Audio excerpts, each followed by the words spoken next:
Vamos lá, pessoal, vamos dar início aí ao nosso aulão de redação oficial. Bom, antes de mais nada, né, vamos a algumas considerações gerais aqui em relação à redação oficial, né? Hoje em dia, acertar, gabaritar a redação oficial e no concurso público acaba se tornando um luxo, né? Porque as pessoas não gostam de redação oficial, as pessoas quase não estudam redação oficial e às vezes são 5 questões de 30, de 20, às vezes um pouquinho mais, dependendo do concurso e da banca, mas questões que vão fazer a diferença na prova de vocês, não é verdade? Então, poxa vida, já pensou gabaritar a parte de português, mas não gabaritar a redação oficial e deixar de gabaritar tudo que envolve língua portuguesa por causa de redação oficial? Pois é. E eu não sei se vocês já perceberam, mas a redação oficial está caindo praticamente em todos os concursos, né? Polícia Federal agora com redação oficial, Polícia Civil, apesar de no último concurso para oficial de cartório não ter cobrado nenhuma, mesmo estando presente no edital, está lá também redação oficial, INSS, assistente administrativo da FRJ, nível médio da Petrobras, enfim, né? Então é uma tendência, sobretudo para algumas bancas, principalmente a FGV e o CESP, né? Principalmente ainda o CESP. As questões mais inteligentes, vocês vão ver aí, já, são as questões do CESP. Por que elas são mais inteligentes? Porque elas apresentam histórias, né? Tem todo um contexto, uma historinha, e você tem de identificar o que é o que, quem é quem. Não é só aquela coisa decorada como nas outras bancas. Depois do CESP, a segunda mais inteligente é a FGV. Por que ela está abaixo do CESP? A FGV normalmente não trabalha com historinha, mas elas são questões grandes, né? E o tamanho assusta o candidato na hora da prova. E é cópia e cola do manual. Ela pega literalmente da mesma maneira como está no manual. O manual de redação oficial ele é gigante. A matéria, eu até brinquei, comentei, é uma matéria chata, não é uma matéria agradável como língua portuguesa. Professor, mas eu não acho língua portuguesa agradável também não. Pode estar certo de que redação oficial é menos ainda. E mais chato ainda é estudar redação oficial sozinho. Pegar o manual, baixar lá do site do Planalto e começar a ler aquele troço. Não existe uma sequência lógica das ideias no manual. Nós é que arrumamos isso para você, né? Você vai perceber, porque aqui o slide que eu preparei para o aulão não é o slide que eu uso normalmente numa aula completa, né? Eu ministro isso aqui em 3 aulas completas, envolvendo toda a parte teórica de redação oficial. Mas para um aulão, e o objetivo principal é resolver as 80 questões que eu trouxe aí para vocês, então eu reduzi bastante o slide, trouxe aqui apenas aquilo que realmente é essencial, que não pode deixar de ter na memória no dia da prova. E aí, o manual ele é muito grande. Existe a parte que cai na prova e a parte que a prova nem cobra. Entretanto, fiquei surpreendido com algumas questões recentes da FGV, porque ela cobrou uma parte do manual que normalmente a banca não está acostumada a cobrar, né? É uma parte bem técnica, bem específica. Até entendemos o porquê, porque foi um cargo específico do Senado Federal, e até dá para você vislumbrar a razão pela qual a banca cobrou aquela parte. Mas, enfim, 1 ou 2 questões no máximo daquela parte que normalmente nós não estudamos. Bom, então vamos lá. Vamos começar. Não é difícil, é chato, mas difícil não é. Então, se você entender o cerne, quanto mais você entende, né, quanto menos decoreba houver, menos à mercê de pegadinhas em prova vocês vão ficar, percebem? Não só em redação oficial, isso em qualquer matéria, não é verdade? Quanto menos eu decore, mais eu consigo compreender a essência de uma determinada matéria, de um determinado assunto, menos vítima eu serei das pegadinhas. Então a redação oficial, por incrível que pareça, né, o manual não apresenta uma sequência didática, mas quando a gente consegue encaixar as peças, forma uma lógica. Não perfeita, mas há uma lógica aqui na redação oficial. Então vamos lá, vamos começar. Antes de eu resolver as questões, vamos resgatar alguns conceitos básicos relacionados à redação oficial. O que é uma redação oficial? Quando é que eu uso uma redação oficial, Tiago? Primeiro, nós não podemos confundir a redação oficial com a redação dissertativa, não é verdade? Aquela redação que vocês utilizam num texto dissertativo de 30, 20, 25 linhas. A redação oficial, que nós iremos estudar aqui agora, não é aquela que tem por objetivo produzir o texto. Não é isso. Vocês não vão escrever. Vocês irão marcar o X na resposta certa ou julgar aquele quesito que está sendo escogitado na hora da prova. Muitos alunos pensam que vão ter de fazer um memorando, uma ata, uma tese, um ofício, alguma coisa do gênero, uma circular. Não, não é nada disso. Vocês não vão produzir o texto. Vocês, nestas provas todas que eu mencionei, Polícia Federal, Polícia Civil, INSS, assistente administrativo e nível médio da Petrobras, vocês irão julgar as questões. São questões objetivas. Então ninguém vai ter de preparar uma circular, ninguém vai preparar um ofício, um memorando, nada disso. Exposição de motivos, vocês vão observar as questões e vão marcar o X na opção correta ou, sendo CESP, julgar a opção como certa ou errada. E aí, a redação oficial serve para quê, Tiago? A redação oficial é exatamente a maneira pela qual os órgãos públicos se comunicam. Então vamos entender. Vocês já estudaram direito administrativo já? Ou estudam direito administrativo? Quando vocês têm alguns conceitos do direito administrativo e do direito constitucional, facilita um pouco a vida no entendimento da redação oficial. Se eu acabei de dizer a vocês que redação oficial é exatamente a maneira pela qual os órgãos públicos irão se comunicar, se eu mencionei órgãos públicos, em que administração nós iremos enxergar a redação oficial? Na administração pública ou na administração privada? Se são órgãos públicos, na administração pública, não é verdade? E nós sabemos, grosso modo, que a administração pública ela se divide a administração pública direta e existe uma tal administração pública indireta. Não importa. Sendo a administração pública, direta ou indireta, é exatamente o local ideal onde nós iremos encontrar os expedientes oficiais, ou seja, os textos que serão submetidos a regras da redação oficial. Então, a redação oficial serve para comunicação. A palavra-chave que tem de vir à minha mente é comunicação. É a maneira pela qual os órgãos públicos irão se comunicar. Os órgãos públicos apresentam necessidades de comunicação. Quando esta comunicação acontece, ela acontece por meio de um documento denominado expediente oficial ou documento oficial. E este documento é submetido a regras. Não, você não pode fazer de qualquer jeito. As regras estão pactuadas em um manual denominado Manual de Redação Oficial da Presidência da República. É ali o local onde nós iremos encontrar as regras para produzir tais textos. Se o seu concurso, no edital, diz apenas técnicas de redação oficial, fiquem tranquilos. A base é o Manual de Redação Oficial da Presidência da República. Além do Manual de Redação Oficial da Presidência da República, existe o Manual do Estado, existe o Manual do Senado, manuais específicos. Entretanto, mesmo quando específicos, a base continua sendo quem?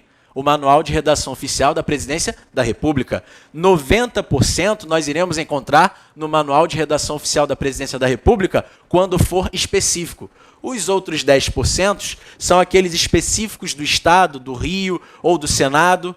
Enfim, então se vocês entendem o Manual de Redação Oficial da Presidência da República, vocês apresentarão a necessidade de complementar caso haja uma especificidade, que não é o caso aqui. Aqui nós estamos falando de concursos que mencionaram Manual de Redação Oficial da Presidência da República ou apenas técnicas de redação oficial.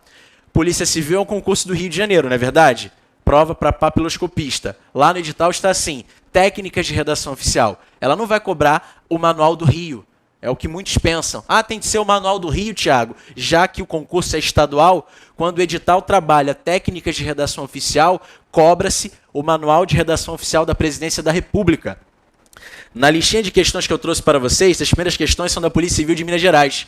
Banca FUMARC, se me não falha a memória. E aí, lá no edital da FUMARC, estava escrito o quê? Técnicas de redação oficial. Então não foi uma redação específica do Estado de Minas Gerais. Então a base é o Manual de Redação Oficial da Presidência da República. Então, conforme eu disse a vocês, a redação oficial serve para quê? É exatamente, observe aqui a teoria, ó, conforme o manual diz, ó, em uma frase pode-se dizer que a redação oficial é a maneira pela qual o poder público redige atos normativos e comunicações. A parte da redação oficial que trata de atos normativos é a parte que normalmente as bancas não cobram. A parte que cai em prova, que é aquela parte realmente que faz a diferença, é aquela parte que trata das comunicações em geral. Raríssimas são as ocasiões em que os atos normativos presentes na redação oficial são cobrados. Repare que o próprio manual diz assim, ó, interessa-nos tratá-los do ponto de vista do Poder Executivo. E aqui já surge a primeira pegadinha de prova. Quando o manual diz que é interessante tratar a redação oficial do ponto de vista do Poder Executivo, cuidado, não é para vocês pensarem que é exclusividade do Poder Executivo. As pegadinhas são essas. Podemos afirmar que a redação oficial não se aplica no âmbito do judiciário ou no âmbito do legislativo? Errada essa assertiva. Repare que ser interessante tratá-la do ponto de vista do Poder Executivo não é a mesma coisa de é algo exclusivo do Poder Executivo. Percebem? Podemos afirmar que é mais comum no Poder Executivo. É uma coisa típica do Poder Executivo. E atipicamente, nós iremos enxergar também a redação oficial no Legislativo e no Judiciário. Então, eu posso encontrar regras de redação oficial, expedientes oficiais ou documentos oficiais em qualquer poder. Tá legal? É comum principalmente em que poder? No Executivo. Porém, isso não quer dizer que eu não vou encontrar documento oficial no Legislativo ou no Judiciário que seja regrado pelo Manual de Redação Oficial da Presidência da República. Então, se eu estou dizendo que é a maneira pela qual o poder público se comunica, eu não posso perder o meu foco a partir de agora. Necessariamente, se é o poder público, a administração pública está envolvida aqui. E se a administração pública está envolvida aqui, a Constituição Federal, ela diz exatamente como a administração pública do nosso país deve existir, deve exercer as suas atividades. Qual é o artigo mais famoso da Constituição Federal que trata da administração pública do Brasil? Direitos e garantias individuais é o artigo 5º, né? Normalmente nós estudamos, e a administração pública é do 37 em diante. Por que eu estou falando isso a vocês? Porque algumas características da redação oficial, elas saem do artigo 37 caput da Constituição Federal. Lá no artigo 37 da Constituição Federal, nós vamos ter os princípios que irão reger a administração pública direta ou indireta de qualquer dos poderes, da União, dos Estados, do Distrito Federal e dos municípios. E quais são esses princípios? Vamos lá. Poxa, Thiago, isso aí está parecendo aula de direito, hein? Mas isso aqui está extremamente ligado ao direito administrativo e à Constituição. E vocês vão perceber, as questões, elas exigem esse conhecimento. Ó.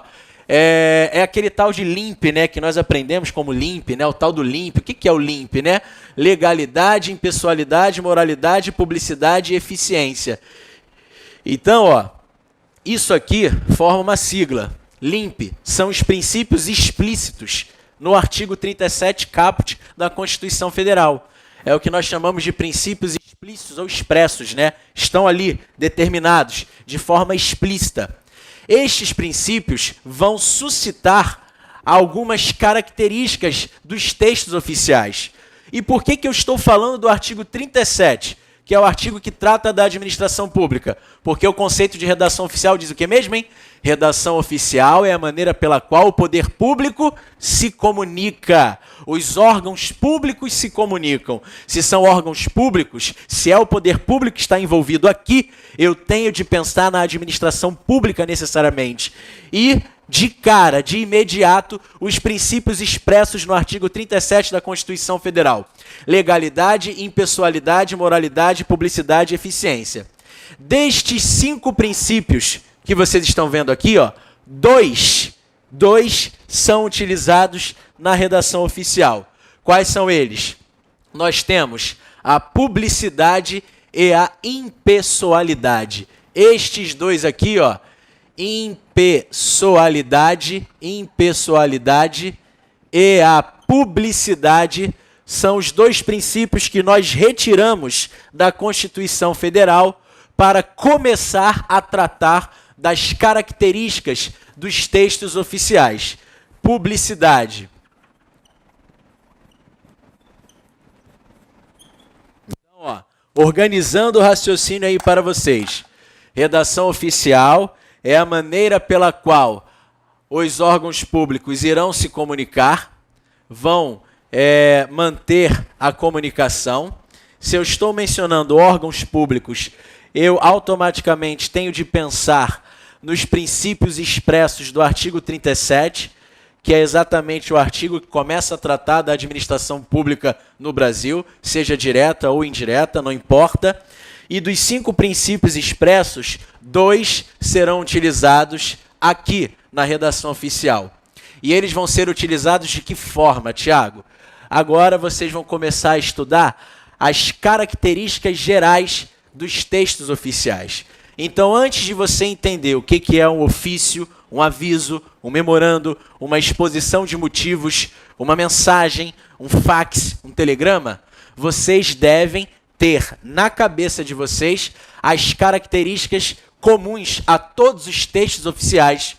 E, lógico, são questões de prova. As provas adoram perguntar coisas relacionadas às características dos textos oficiais.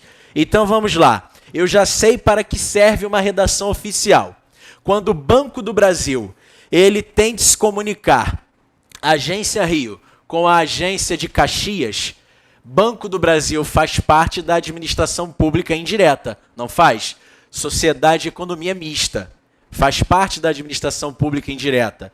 Caixa Econômica, empresa pública, faz parte da administração pública indireta. Então, eu tenho 2 órgãos que integram a administração pública indireta. Se o Banco do Brasil, a Agência Rio, vai se comunicar com a Agência de Caxias, este documento destinado a tal comunicação tem de estar submetido a regras de que lugar, pessoal? Da redação oficial. Ou seja, eu tenho de aplicar a redação oficial ali. Agora, quando a Agência Santander, do Rio, vai se comunicar com a Agência Santander de Caxias, Santander faz parte da administração pública? Isso é administração privada, não é verdade? São bancos privados, não são bancos públicos. Então, esta comunicação não apresenta necessidade de seguir o quê? As regras do Manual de Redação Oficial da Presidência da República. Não apresenta necessidade alguma de ser o documento submetido à redação oficial. Tudo bem, pessoal? Porque a redação oficial envolve necessariamente a administração pública. Não se esqueçam disso. Isso é importante para vocês entenderem o restante. E quais são as características desses textos oficiais, também chamados de expedientes oficiais? 2 já estão aqui, ó, impessoalidade e publicidade. Então, ó, a impessoalidade e a publicidade são 2 características dos textos oficiais.